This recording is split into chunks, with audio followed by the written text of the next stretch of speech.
Well, it's one of the most crucial factors in determining whether your child completes a task, whether it be for school or anything, or even for yourself. The level of concentration. The amount of effort you put into concentrating on what's being asked determines the quality of the output, right? So what does concentration even mean? In this video, we're going to look at what concentration is, and then look at ways in which we can nurture that and develop it so that we can concentrate better for our children's sake and for our own. So what is concentration? Well, actually, concentration, the word itself, comes from Latin com, meaning together or with, and centrum, meaning center. And that makes sense because when we concentrate, we focus all of our energy onto one task, onto one goal. So what does that mean in terms of the brain? Well, neuroscientists have mapped, using brain imagery, what our brain does when we concentrate and focus on a task. And what happens is the neurotransmitters light up, particularly those relating to serotonin and oxytocin. And these two neurotransmitters also act as a hormone and are strongly linked to our emotions and feeling good. So what does that mean? It means if we want to concentrate on a task, we actually have to be emotionally engaged.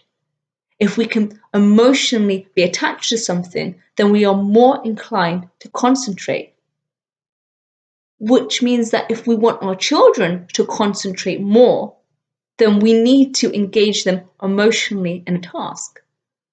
For example, perhaps you do not like doing your tax return, you hate numbers, but you need a high level of concentration to make sure that mistakes are minimized and to get the task done. Perhaps equally your child hates maths. It's quite abstract, they find it quite dull. Well, with that emotional engagement, then both you and your child are not going to want to do it.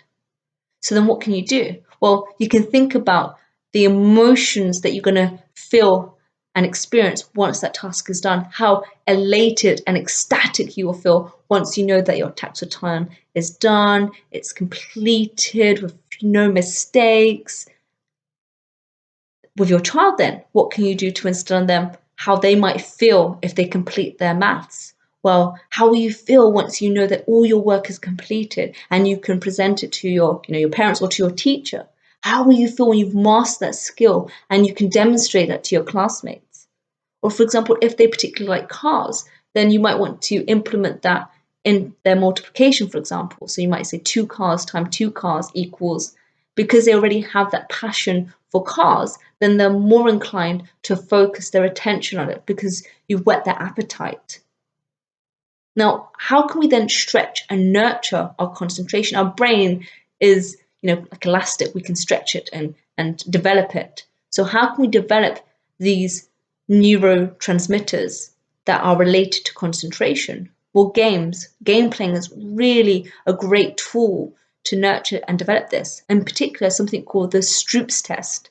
And in the Stroop's test, what it has is words such as red, written in a different font, such as green. And you have to say either the word or the color, depending on the task. And what that does is it helps to gauge the brain into that task.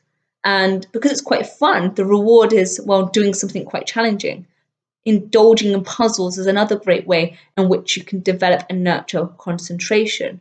And actually, at the bottom of this video is a resource sheet with all the different tests and games that you can play yourself and your child can play, and you can play with your child to help to develop their concentration.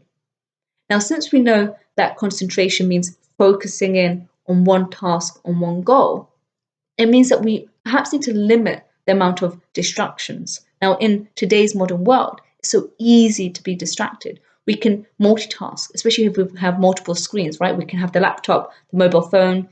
Children can have the laptop, the TV on, the iPad, the phone, so many things going on. And we think that we are multitasking, and perhaps we are, but actually we're not giving our full attention, our full concentration on one thing.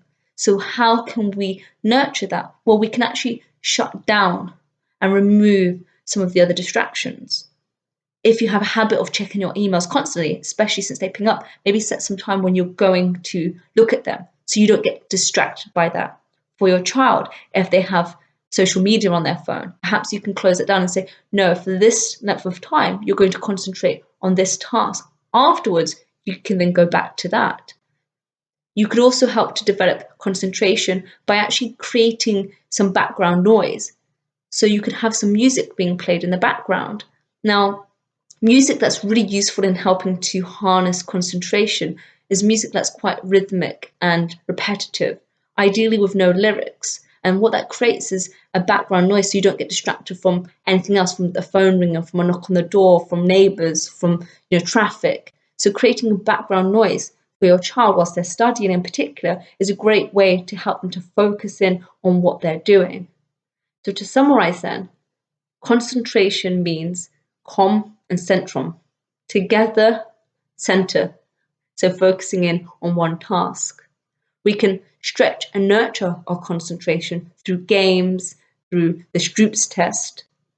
And if we, thirdly, emotionally engage ourselves in what we're doing by thinking about or considering and imagining what it's going to feel like once we've completed a task. And actually, as well with our children, we can prime them for activities and making sure that they give their full attention to it by letting them know in advance. So, for example, if they're skipping or playing outside and then you want them to come inside and do some math, you can tell them in 15 minutes you have to come inside for maths. In 10 minutes you have to come inside for math. In 5 minutes you have to come inside for maths. Now you have to come inside for maths. Actually, that helps them to transition and to then focus their attention onto something else.